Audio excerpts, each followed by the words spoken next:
Ինչ անել, երբ թշնամիդ քանդում է այն ամենը, ինչ քեզ համար սուրբ է, իսկ Աստված կարծես լռում է։ Պատկերացրեք մի տղամարդու, ով իր ամբողջ կյանքը նվիրել է հոր արհեստին։ Նա կանգնած է իր հոր վերջին, անավարտ խաչքարի բեկորների վրա, որը ջարդուփշուր են արել նրա թշնամիները։ Նա բռունցքներն այնպես է սեղմում, որ արյունը կաթում է մարմարի սառը կտորների վրա։ Այդ պահին «Սիրիր թշնամուդ» խոսքերը հնչում են որպես դաժան ծաղր։ Նա վերցնում է հեռախոսը, բայց ոչ թե քահանային զանգելու համար։ Այս պատմությունը ցույց կտա, թե ինչ է տեղի ունենում, երբ բարի մարդուն հասցնում են վերջին սահմանին, և վրեժը թվում է միակ արդարությունը։ Բայց ամենակարևորը, մենք կբացահայտենք, թե ինչպես է մի հին քահանայի մոռացված խորհուրդը դառնում բռնությունից ավելի հզոր զենք, փոխելով իրադարձությունների ընթացքն այնպես, ինչպես ոչ ոք չէր սպասում։ Սա ոչ թե ներման, այլ հաղթանակի պատմություն է։ Երբ Աստծո պատվիրանը բախվում է կյանքի դաժան իրականությանը, որը կհաղթի։ Բաժանորդագրվեք հիմա և մեկնաբանություններում գրեք ձեր քաղաքի անունը, տեսնենք քանիսով ենք։ Երևանյան Արվարձանի հին թաղամասերից մեկում, որտեղ դեռևս պահպանվել էին քարե ցանկապատերով ու ծիրանի ծառերով բակերը, Գևորգի ընտանեկան տանը կիրակնօրյա լռությունը խախտվում էր միայն պատարագաղների զնգոցով։ Սեղանի շուրջ հավաքվել էին բոլորը։ Գևորգը 42 տարեկան մի տղամարդ, ում ձեռքերի կոշտուկները և մատների տակ մշտապես մնացած մարմարի սպիտակ փոշին պատմում էին նրա արհեստի, խաչքարագործության մասին։ Փորձում էր անտեսել այն լարվածությունը, որը սառը ստվերի պես կախվել էր սենյակի վրա։ Նրա կողքին նստած էր կինը, Անին, 38 տարեկան մի կին, ում աչքերում ժամանակակից աշխատող մոր հոգնածությունը խառնվել էր իր երկու զավակների՝ 8-ամյա Արեի և 6-ամյա Դավթի նկատմամբ տածած անսահման սիրուն։ Սեղանի գլխին, ինչպես միշտ, նստած էր Մարիամը, Գևորգի մայրը, 65 տարեկան, մի կին, ում յուրաքանչյուր շարժման մեջ զգացվում էր անցած տարիների իշխանությունը և այն անսասան համոզմունքը, որ միայն ինքը գիտի, թե որն է կիշտը։ Նրա հայացքը սևեռվել էր թոռների վրա, որոնք սեղանի տակ թաքուն նայում էին հեռախոսի էկրանին։ «Այս երեխաների աչքերը լույս չեն տեսնի այս սատանայի սարքերի պատճառով», սկսեց Մարիամը, ձայնը սուր, ինչպես իր ձեռքի դանակը, որով կտրում էր թխած հավի կտորը։ «Անի, ախր քանի անգամ պետք է ասեմ, որ երեխային պետք է զբաղեցնել, միայն դպրոց տանելով ու բերելով չի։ Մեր հարևան Սոնայի հարսը Արմինեն իր երեխաներին և երաժշտականի է տանում, և լողի, իսկ տունը միշտ փայլում է մաքրությունից, իսկ դու ամբողջ օրն աշխատանքի ես, երեխաները թողած բախտի քմահաճույքին»։ Անին շուրթերը կծեց, փորձելով զսպել պատասխանը։ «Մայրիկ, ընդամենը հանգստյան օր է, շաբաթվա մեջ ժամանակ չեն ունենում»։ Գևորգը միջամտեց, ձայնի մեջ հոգնածություն կար։ «Մամ, խնդրում եմ, Անին ամեն ինչ անում է երեխաների համար»։ «Ես ինչ եմ ասում», վիրավորված տոնով պատասխանեց Մարիամը, ձեռքերը տարածելով։ «Ես ձեր լավն եմ ուզում, վաղը մյուս օրը մարդիկ ինչ կասեն, կասեն Գևորգի երեխաները դաստիարակություն չունեն, անտեր են մեծանում, իմ ամոթն է դա»։ Այդ պահին բակի դարպասների մոտ կանգ առավ մի սև, փայլուն ամենագնաց, որի թանկարժեք տեսքը խորթ էր այս հին թաղամասի համեստությանը։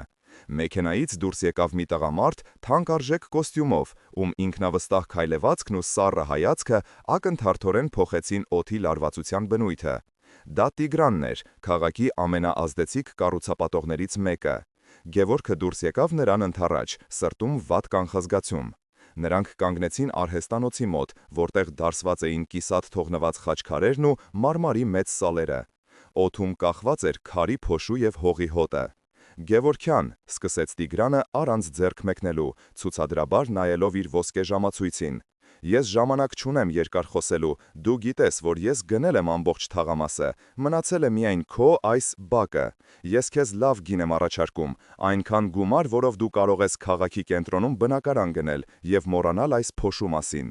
Գևորգը նայեց իր հոր ձեռքով կառուցված արհեստանոցին, հետո Տիգրանի ինքնահավան դեմքին։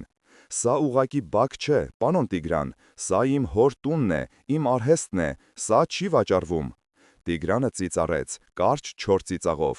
«Արհեստ, տղա ջան, 21-րդ դարն է։ Մարդկանց պետք են բարձրահարկ շենքեր, ոչ թե քո այս քարերը, լսիր ինձ։ Կամ դու կվերցնես իմ առաջարկած գումարը և կգնաս լավով, կամ ես կգտնամ այլ ճանապարհներ այս տարածքն ազատելու, և հավատա ինձ, այդ դեպքում դու ոչինչ չես ստանա»։ Նա շրջվեց և առանց հրաժեշտ տալու նստեց մեքենան ու հեռացավ, թողնելով Գևորգին միայնակ իր քարերի և աճող զայրույթի հետ։ Հաջորդ առավոտը սկսվեց բուլդոզերի խլացուցիչ մռնչյունից։ Տիգրանի մարդիկ առանց որևէ զգուշացման սկսել էին քանդել հարևան լքված տան պատերը։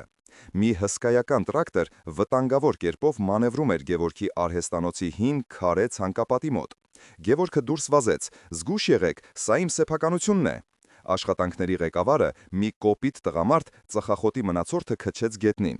«Հրաման ունենք այս տարածքը մաքրելու, մի քիչ այս կողմ, մի քիչ այն կողմ, ինչ տարբերություն»։ Եվ հենց այդ պահին բուլդոզերի երկաթե շերեփը պատահաբար հարվածեց ցանկապատին։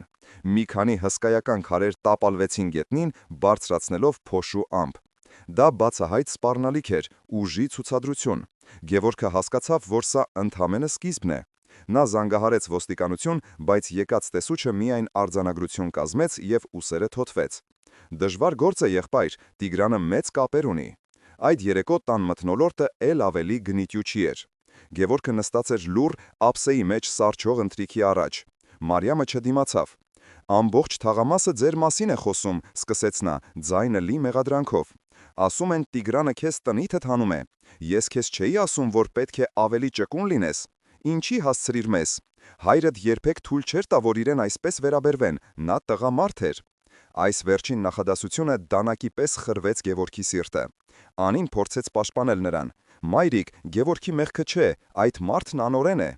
«Անօրենի հետ պետք է իր լեզվով խոսել», կտրուկ պատասխանեց Մարիամը, հայացքը սևեռելով հարսին։ «Եթե տանը կինը ամուր թիկունք լինի, տղամարդը դրսում սարեր կշարժի, բայց երբ տանը խաղաղություն չկա»։ Գևորգը վեր թռավ տեղից, բռունցքով հարվածելով սեղանին։ Ափսեները զնգացին։ «Կբավականացնեք», գոռաց նա այնպես, որ երեխաները մյուս սենյակում վախեցած լռեցին։ «Ես դրսում պայքարում եմ իմ հոր տունը պահելու համար, իսկ տանը դուք եք ինձ հանգիստ չտալիս։ Երկուսդ էլ, հոգնեցրիք»։ Նա դուռը շրխկացնելով դուրս եկավ տնից և գնաց դեպի կիսաքանդ ցանկապատով արհեստանոց։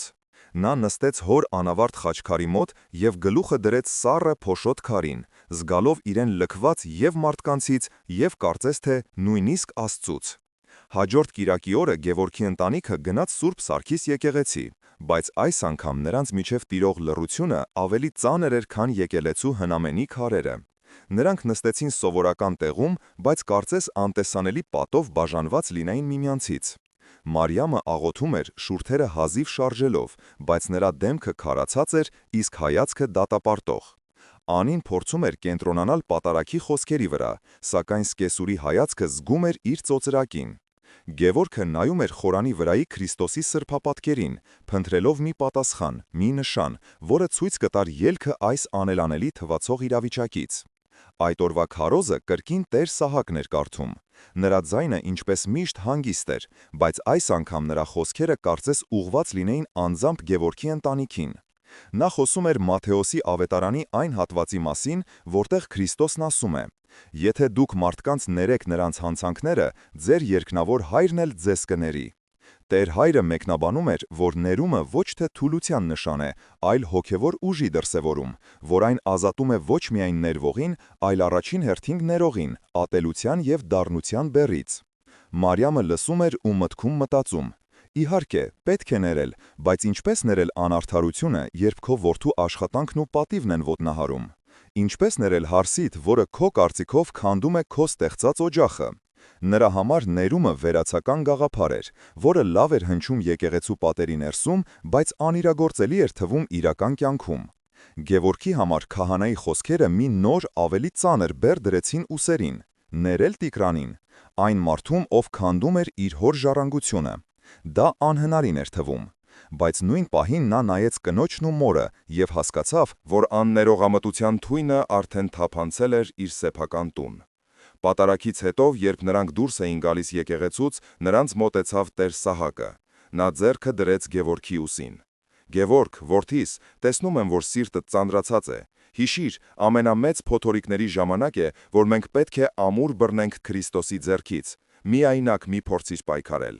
Այդ երեկո, երբ երեխաները քնած էին, Գևորգի տան դուռը բացվեց և ներս մտավ նրա կրտսեր և պայրը Լևոնը։ Լևոնը 35 տարեկան էր, սուր միտք ուներ, գործնական էր և իր եղբոր լրիվ հակապատկերն էր։ Նա իրավաբան էր և հավատում էր ոչ թե աղոթքի, այլ օրենքի և ուժի զորությանը։ Նա լսել էր Տիգրանի հետ կատարվածի մասին և եկել էր օգնության։ Սեղանի շուրջ նստած էին Գևորգը, Անին, Մարիամը և այժմ նաև Լևոնը։ Սեղանին դրված թեյը սառչում էր, իսկ օդում լարվածությունը կարելի էր դանակով կտրել։ «Լսիր, Գևորգ», սկսեց Լևոնը առանց նախաբանի, «ես հասկանում եմ, որ դու զգացմունքային ես կապված այս տան հետ, բայց պետք է ռեալիստ լինել։ Տիգրանի նման շնաձկների դեմ աղոթքներով չեմ պայքարում։ Ես իմ կապերն ունեմ, մենք կարող ենք նրա վրա այնպիսի կոմպրոմատ գտնել, որ նա ինքը կխնդրի մեզանից ազատվել։ Կարող ենք նրա բիզնեսի վրա ստուգումներ ուղարկել, կարող ենք մամուլում աղմուկ բարձրացնել, կամ կարող ենք գտնել մարդկանց,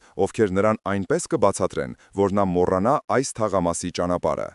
Մարիամի աչքերը փայլեցին։ Սա այն լեզուն էր, որը նա հասկանում էր, ուժի լեզուն։ «Լևոնը ճիշտ է ասում», ասաց նա հաստատակամորեն։ «Այս անպատիվ մարդուն պետք է իր տեղը ցույց տալ։ Ինչքան պետք է հանդուրժենք»։ Գևորգը գլուխը բարձրացրեց։ Նրա աչքերում ցավ կար, բայց նաև մի նոր վճռականություն։ «Ոչ», ասաց նա հանգիստ, բայց ամուր, «մենք այդ ճանապարհով չենք գնա, մենք չենք դառնա նրա նման»։ Նա վեր կացավ, մոտեցավ գրապահարանին, հանեց հին կաշվե կազմով ավետարանը, որը ժառանգել էր իր պապից, և բացեց այն։ «Ես ուզում եմ ձեզ համար մի բան կարդալ»։ Լևոնը հեգնական ժպտաց։ «Գևորգ, հիմա քարոզի ժամանակը չէ»։ «Լսիր», պնդեց Գևորգը և սկսեց կարդալ Լուկասի ավետարանից։ «Բայց ձեզ եմ ասում, որ լսում եք, սիրեցեք ձեր թշնամիներին, բարիք արեք ձեզ ատողներին, օրհնեցեք ձեզ անիծողներին և աղոթեցեք նրանց համար, որոնք ձեզ չարչարում են»։ Սենյակում լռություն տիրեց։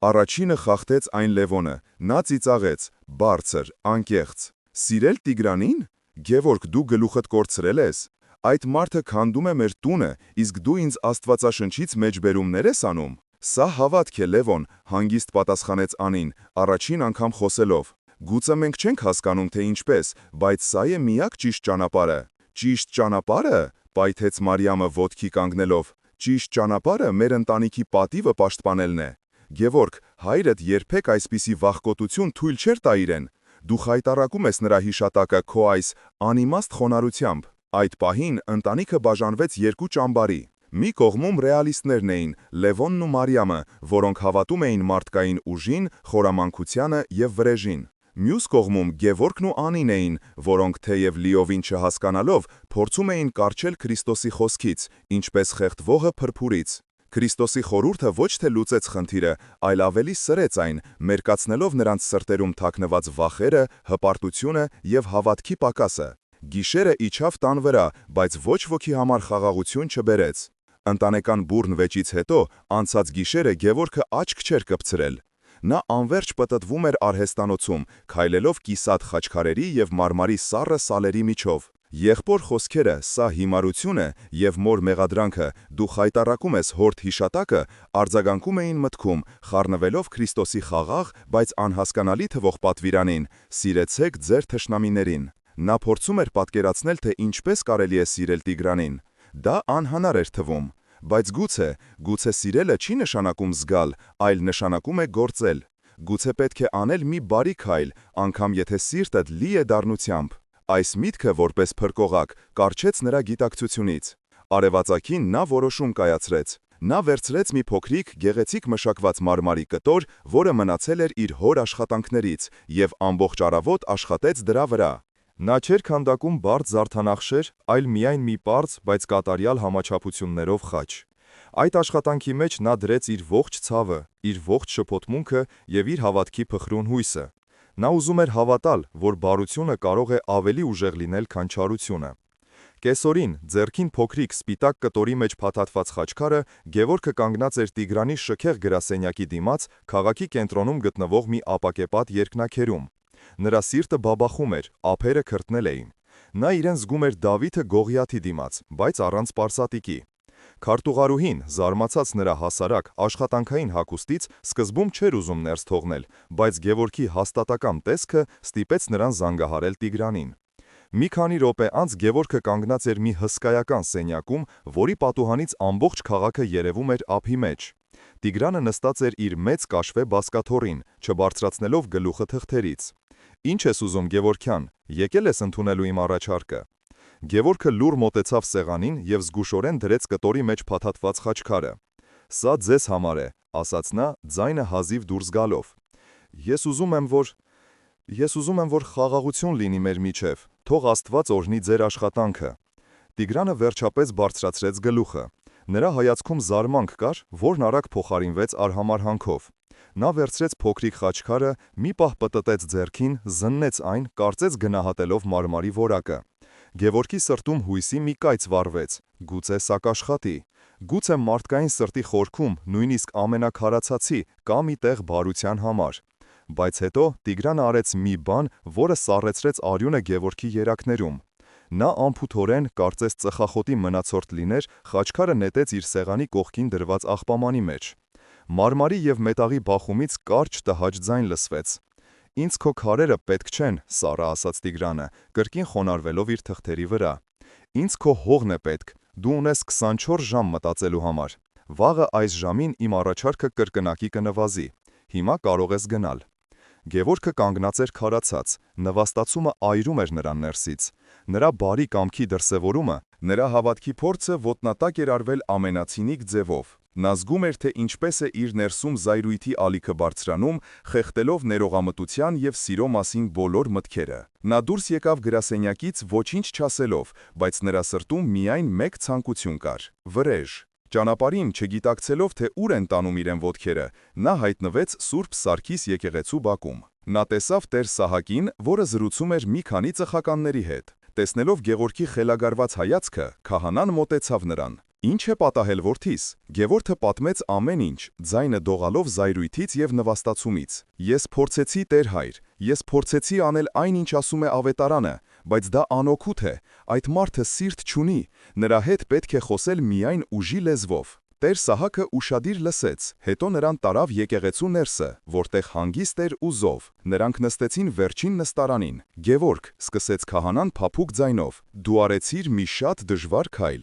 բայց դու մի սխալ թույլ տվեցիր։ Դու բարիք արեցիր, ակնկալելով արդյունք։ Դու քո բարիքունը դարձրիր գործարակ։ Ես քեզ բարիք կանեմ, դու ինձանից հետ կկանգնես։ Բայց Քրիստոսի սերը անպայմանական է։ Նա մեզ չի սովորեցնում բարիք անել թշնամուն, որպեսզի նա փոխվի։ Նա մեզ սովորեցնում է բարիք անել, որպեսզի մենք փոխվենք, որպեսզի մեր սրտից դուրս հանենք ատելության թույնը։ Քո խաչքարը նետելով աղբամանը, Տիգրանը նվաստացրեց ոչ թե քեզ, այլ ինքն իրեն, իսկ դու հիմա թույլ ես տալիս, որ նրա չարությունը քեզ էլ իր նման դարձնի։ Քահանայի խոսքերը դանդաղ, բայց վստահորեն սկսեցին թափանցել Գևորգի գիտակցության մեջ։ Նա սկսում էր հասկանալ, որ Քրիստոսի պատվիրանը ոչ թե մարտավարություն է թշնամուն հաղթելու, այլ ճանապարհ սեփական հոգին փրկելու համար։ Ճանապարհը դեռ երկար էր, բայց այսօր նա արեց առաջին, ամենադժվար քայլը, ոչ թե դեպի Տիգրանը, այլ դեպի ինքն իրեն։ Տեր Սահակի հետ զրույցը Գևորգին ժամանակավոր հանգստություն բերեց, սակայն նրա հավատքի փորձությունը դեռ նոր էր սկսվում։ Տիգրանը, տեսնելով, որ ուղղակի ճնշումն ու նվաստացումը չեն կոտրում Գևորգի համառությունը, որոշեց հարվածել ամենացավոտ տեղին՝ ընտանիքի բարի անվանը։ Մի քանի օր անց տեղական ոչ այնքան հեղինակավոր թերթերից մեկում հայտնվեց մի հոդված՝ «Խաչքարագործի խարդախությունը» վերնագրով։ Հոդվածում, առանց ուղղակիորեն անուններ տալու, բայց միանշանակ ակնթկարներով, պատվվում էր մի անբարեխիղճ արհեստավորի մասին, որը տարիներ շարունակ խաբել է իր հաճախորդներին, օգտագործելով անորակ նյութեր և ուռճացված գներ սահմանելով։ Նշվում էր, թե իբր նա, օգտվելով իր հոր հեղինակությունից, պղծում է սրբազան արհեստը։ Հոդվածի վերջում ասվում էր, որ մի բարեխիղճ կառուցապատող ցանկանում է այդ տարածքում ժամանակակից բնակելի համալիր կառուցել, սակայն խարդախ արհեստավորը շանտաժի միջոցով փորձում է աստղաբաշխական գումար կորզել։ Զրպարտությունը կոպիտ էր, բայց հմտորեն հյուսված, որպեսզի կասկածի սերմեր ցանի մարդկանց սրտերում։ Այս հոդվածը ռումբի պես պայթեց։ Այն հասավ Մարիամի ձեռքը հաջորդ առավոտ, երբ նա գնացել էր շուկա։ Նա մոտեցավ կանաչեղեն վաճառող Ռուզանին, ում հետ 30 տարվա հարևաններ էին։ «Ռուզան ջան, մի կիլոգրամ լոլիկ կկշռես»։ Ռուզանը, որը միշտ նրան դիմավորում էր լայն ժպիտով, այս անգամ խուսափեց նրա հայացքից։ «Վրաս վերջացավ, Մարիամ», փնթփնթաց նա, թեև նրա առջև լոլիկի մի ամբողջ սար էր դրված։ Մարիամը զարմացած անցավ առաջ, դեպի պանրավաճառ Աշոտի կրպակը։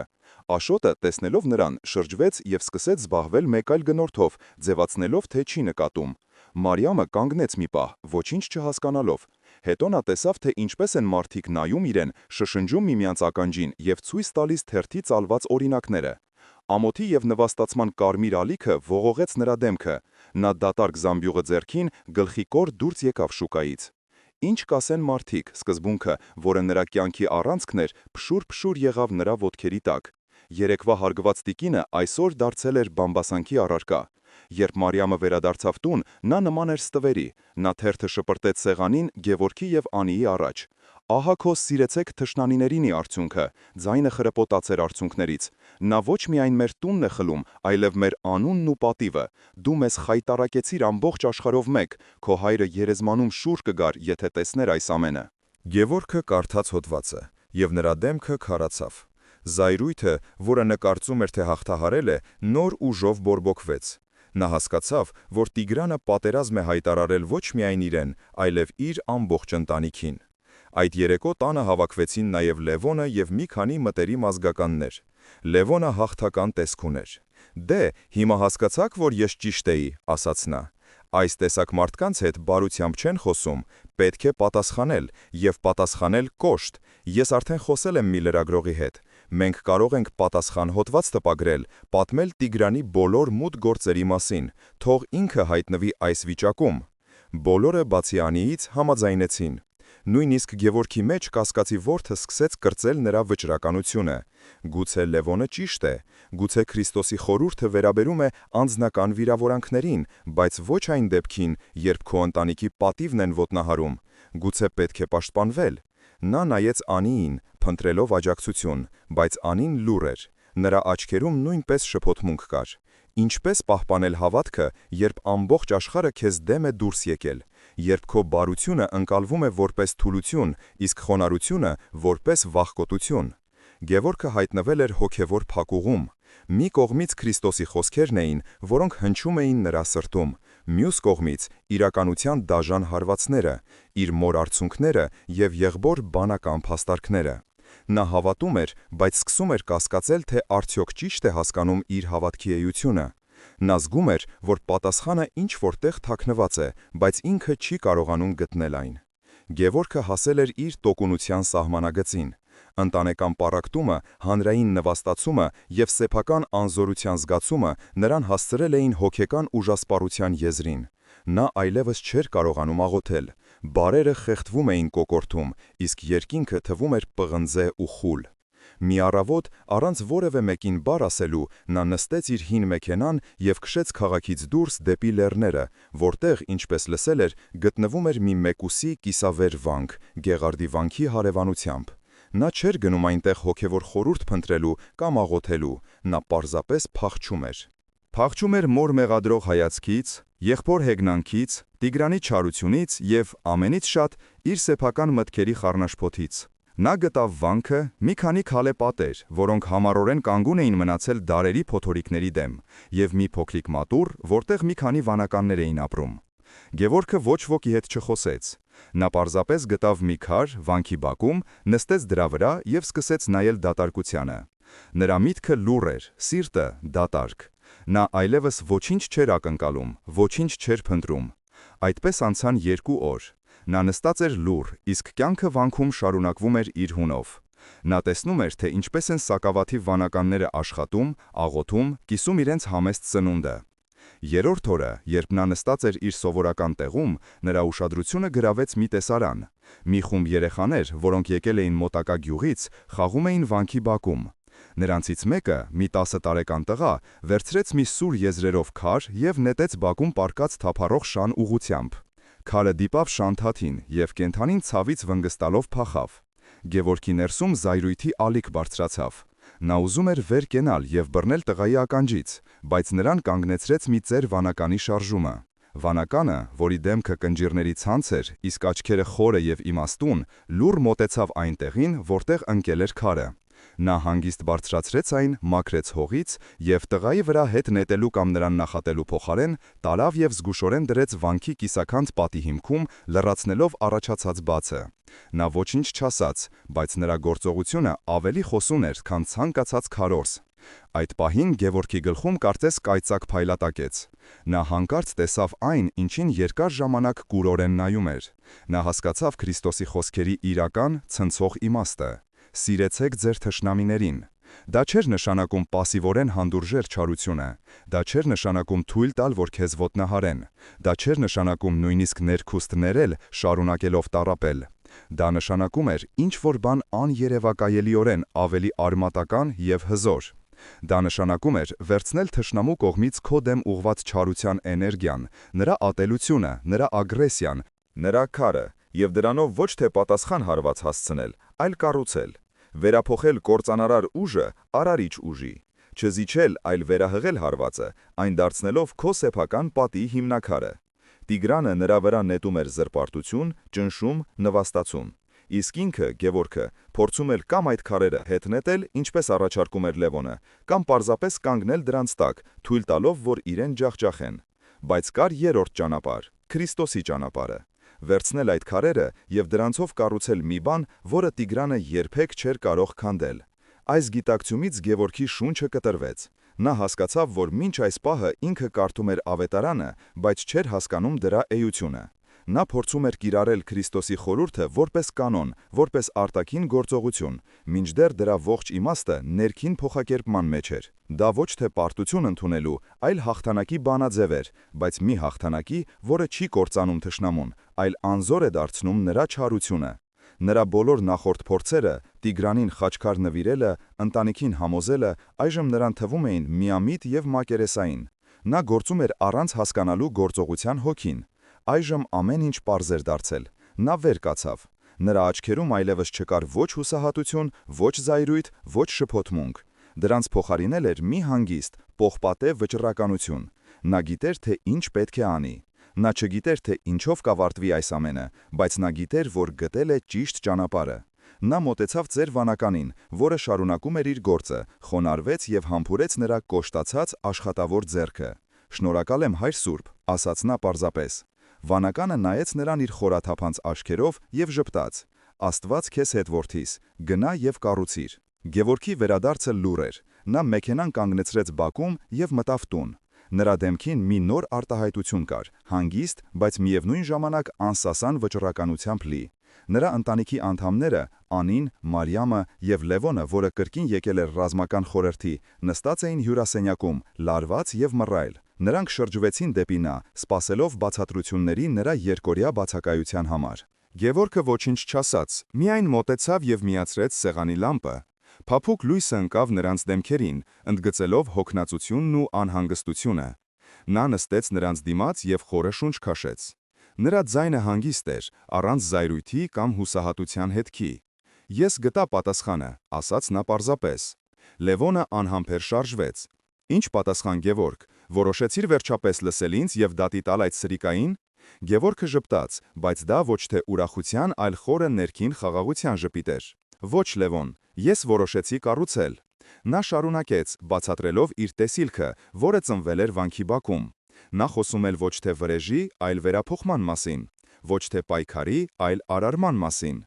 Տիգրանը մեզանից ուզում է հող, նա ուզում է քանդել այս արհեստանոցը և դրա տեղում կառուցել էլիտար շենք, փողի և ունայնության խորհրդանիշ։ Նա մեզ վրա նետում է քարեր, զրպարտություն, ճնշում, ատելություն։ Եվ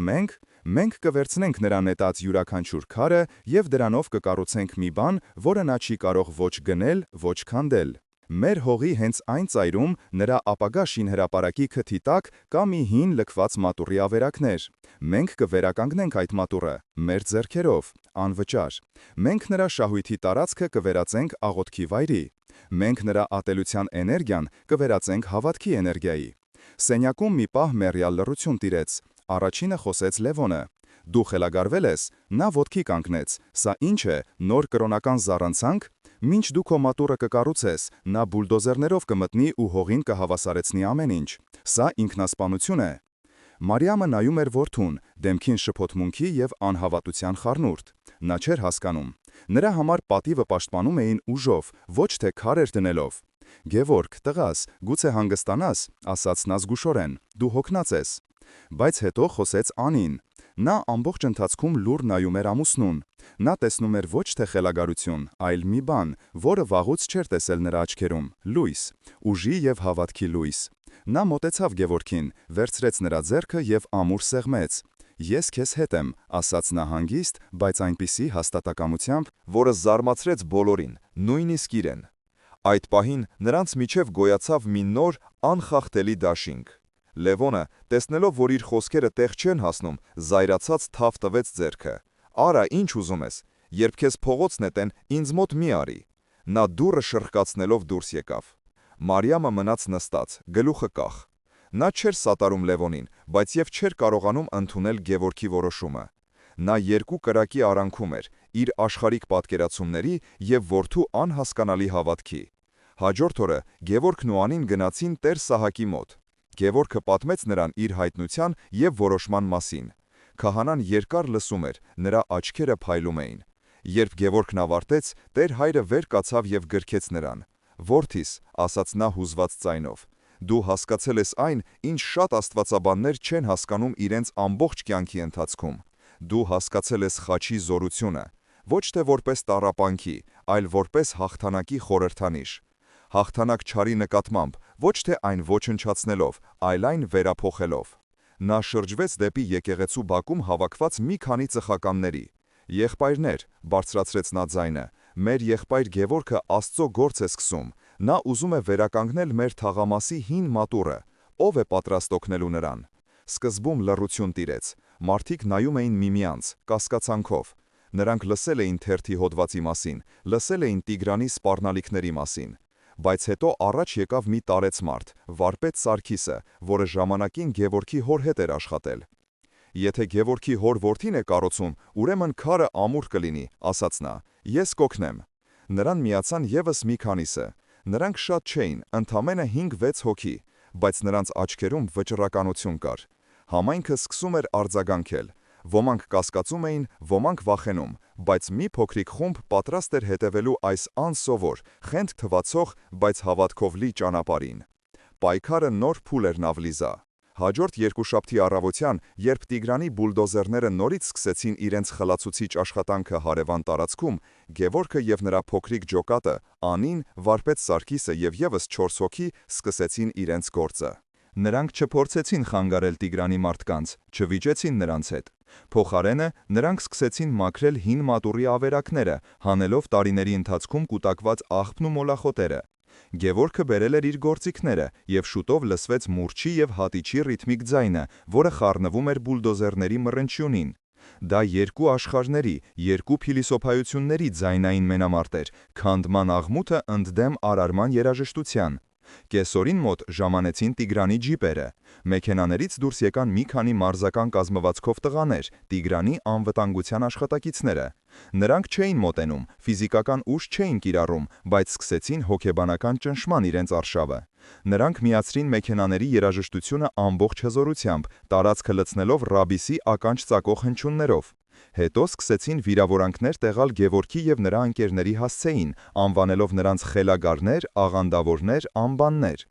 Գևորգի թիմի անդամներից մեկը, երիտասարդ Արմենը, չդիմացավ և ուզեց պատասխանել, բայց Գևորգը ձեռքը դրեց նրա ուսին։ «Մի լսիր նրանց, Արմեն», ասաց նա հանգիստ, «նրանց խոսքերը քամի են, մեր պատասխանը սա է»։ Եվ նա վերջրեց մի մեծ տաշված քար և զգուշորեն դրեց այն մատուռի ապագա պատի հիմքում։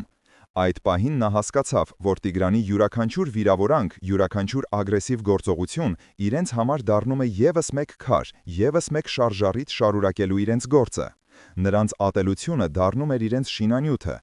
Այս տեսարանը չվրիպեց թաղամասի բնակիչների աչքից։ Մարդիկ սկսեցին դուրս գալ իրենց տներից, հավաքվել հեռվում հետևելով այս տարօրինակ դիմակայությանը։ Նրանք տեսնում էին Տիգրանի կոպիտ ուժը և Գևորգի լուռ համառ արարումը։ Եվ նրանց սրտերում ինչ-որ բան սկսեց փոխվել։ Կասկածը սկսեց փոխարինվել հարգանքով, վախը հետաքրքրասիրությամբ։ Հաջորդ օրը, երբ Գևորգի թիմը եկավ աշխատանքի, նրանց սպասում էր անակնկալ։ Իրենց աշխատատեղի մոտ դրված էր մի քանի շիշ ջուր և մի քանի թարմ թխված լավաշ։ Ոչ ոք չգիտեր, թե ով է բերել, բայց դա նշան էր, լուռ աջակցության նշան։ Այդ օրը Տիգրանի մարդիկ ավելի ագրեսիվ էին։ Նրանք սկսեցին իրենց շինարարական աղբը լցնել մատուռի տարածքի մոտ, ստեղծելով մի փոքրիկ աղբանոց։ Երեկոյան, երբ բոլորը հոգնած պատրաստվում էին տուն գնալ, Գևորգը վերցրեց մի դատարկ պարկ և սկսեց հավաքել աղբը։ «Ինչ ես անում», հարցրեց վարպետ Սարգիսը։ «Սա նրանց աղբն է, թող իրենք էլ մաքրեն»։ Ոչ վարպետ, պատասխանեց Գևորգը ժպտալով, նրանք մեզ շինանյութ են տալիս, մենք էլ նրանց տարածքը կմաքրենք, սա էլ մեր պատասխանն է։ Նրա անսասան հանգստությունն ու անսպասելի տրամաբանությունը վարակիչ էին, մյուսներն էլ վերցրին պարկեր և սկսեցին մաքրել տարածքը։ Այս ամենը տեսնում էր նաև Մարիամը, Իստան պատուհանից։ Նա տեսնում էր որդու հանգիստ ուժը, հարևանների բերած ջուրը, Տիգրանի մարդկանց զզվելի պահվածքը։ Նրա սրտում պայքար էր ընթանում։ Նրա աշխարհիկ տրամաբանությունը դեռ շշնջում էր, որ սա խելագարություն է, բայց նրա մայրական սիրտը տեսնում էր, որ իր որդին գտել է մի ուժ, որն ավելի մեծ է, քան ինքը կարող էր պատկերացնել։ Այդ երեկո, երբ Գևորգը տուն վերադարձավ, հոգնած, բայց խաղաղ դեմքով, Մարիամը լուր նրա առաջ դրեց տաք ընթրիք։ Նա ոչինչ չասաց, բայց նրա հայացքում այլևս չկար մեղադրանք, կար միայն մի հարց, որին նա դեռ չէր գտնում պատասխանը։ Օրերն անցնում էին, մատուռի պատերը դանդաղ, բայց համառորեն բարձրանում էին։ Գևորգին օգնողների թիվը աստիճանաբար ավելանում էր։ Մի օր եկավ մի երիտասարդ ճարտարապետ և առաջարկեց իր օգնությունը, անվճար կազմելու վերականգնման նախագիծը։ Մեկ ուրիշը բերեց ցեմենտի մի քանի պարկ։ Կանայք սկսեցին ամեն օր ուտելիք բերել աշխատողների համար։ Գևորգի գործը դառնում էր համայնքի գործը։ Նա ոչինչ չէր խնդրում, բայց մարդիկ, տեսնելով նրա անձնվիրությունը, իրենք էին գալիս։ Նա ոչ թե պատերազմում էր Տիգրանի դեմ, այլ կառուցում էր մի այլընտրանքային իրականություն, հիմնված ոչ թե ատելության, այլ համագործակցության և հավատքի վրա։ Եվ այդ իրականությունը սկսում էր գրավել ավելի ու ավելի շատ մարդկանց սրտեր։ Պայքարը դեռ չէր ավարտվել, բայց մարտադաշտի կանոնները արդեն փոխվել էին։ Մի քանի շաբաթ անց, երբ մատուռի պատերն արդեն հասել էին մարդու հասակին, Տիգրանը հասկացավ, որ կորցնում է վերահսկողությունը։ Նրա ճնշման մեթոդները ոչ միայն չէին վախեցնում Գևորգին, այլև հակառակ ազդեցությունն էին ունենում, համախմբելով համայնքը նրա շուրջ։ Զայրույթից կուրացած, նա որոշեց դիմել վերջին, վճռական քայլին։ Մի առավոտ նա անձամբ եկավ շինհրապարակ։ Նա մենակ չէր։ Նրա հետ էին ոչ միայն իր թիկնապահները, այլև մի քանի ոստիկաններ և քաղաքապետարանի ներկայացուցիչ ձեռքին թղթերի մի թզակապ։ Տիգրանի ջիպը կանգ առավ մատուռի մոտ, փոշու ամպ բարձրացնելով։ Աշխատանքը դադարեց, բոլորը սառած նայում էին նրան։ Տիգրանը դուրս եկավ մեքենայից, դեմքին հաղթական չար ժպիտ։ Նա քայլեց ուղիղ դեպի Գևորգը, որը կանգնած էր մատուռի կիսակառույց պատի մոտ։ «Վերջացավ քո խաղը, Գևորգյան», ասաց նա բարձրաձայն, որպեսզի բոլորը լսեն։ «Այս շինարարությունը անօրինական է, ահա քաղաքապետարանի որոշումը քանդելու այս ինքնաշեն կառույցը։ Իսկ քո հողի հարցով դատարանը արդեն որոշում է կայացրել իմ օգտին»։ Նա թղթերը թափ տվեց Գևորգի դեմքին։ Լարվածությունը հասավ իր գագաթնակետին։ Թվում էր, թե ամեն ինչ կորած է։ Գևորգը չնայեց թղթերին, նա նայում էր ուղիղ Տիգրանի աչքերի մեջ։ Նրա հայացքում վախ չկար, կար միայն խորը, անսահման տխրություն և կարեկցանք։ Նա ձեռքը տարավ գրպանը և հանեց մի փոքրիկ հարթ քար, որի վրա մի քանի տառ էր փորագրել։ Նա մեկնեց քարը Տիգրանին։ «Ես գիտեմ, որ դուք ծնվել եք Գյումրիում», ասաց Գևորգը հանգիստ ձայնով, որը լսվում էր տիրող լռության մեջ։ «Ես իմացա ձեր ծնողների անունները՝ Հովհաննես և Նունե։ Նրանք թաղված են այնտեղի հին գերեզմանատանը, որը ավերվեց երկրաշարժից։ Այս մատուռը մենք կառուցում ենք ի հիշատակ բոլոր նրանց, ում գերեզմանները կորել են։ Այն նաև ձեր ծնողների հիշատակին է։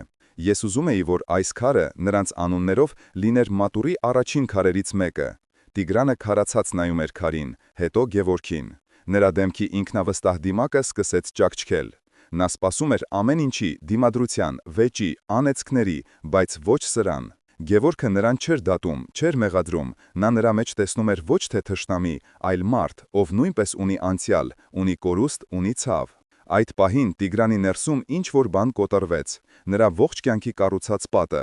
որը հիմնված էր փողի և ուժի վրա, փլուզվեց մի պարզ, անկեղծ խոսքից։